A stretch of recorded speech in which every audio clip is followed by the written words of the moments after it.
आपला लेख ऊसतोडीला जातो, ऊसतोडीला जाऊन त्यांनी 5 लाख रुपये टाकले. आपल्या लेकीला दुधना काळ्या गावाच्या पोरीच्या लग्नासाठी मी पैसे टाकायला 6 लाख रुपये.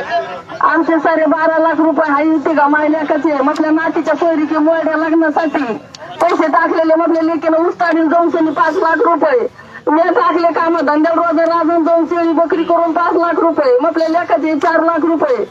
आम्हाला असे रातून दिवस झोपा नाही. आमच्या भाकरी तुटले. आमचे जे आम्ही पोरग फाशी घ्यायला चाललो होतं. मी शेपटा घालू पोराला शेपटा घालू मी घालले 7-8 महिने काढिले.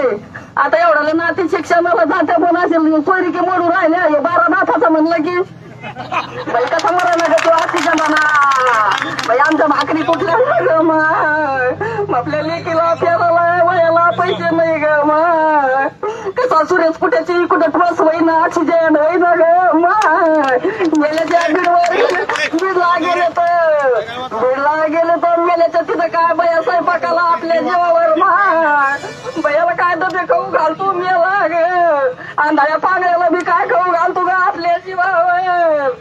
आपण 1-1 रुपया जमा तोडीला जाऊन शेळी बकरी वळून केला कुठ्याला मेला माझ्याला ग त्याच्या बीडला जाऊन आले. मग बीडला कुठे निसता अंधाऱ्या पांगऱ्याला भाकरी घालतो ना आपल्याला दिसायला की किती मालदार आहे ग मेल्याजवळ काहीच नाही ग मग. अरे देवा आम्ही जाऊन आले रे भाऊ बीडला. लई कष्टाचा पैसा आहे आपल्या नातीचा. मी आले मंदाबाद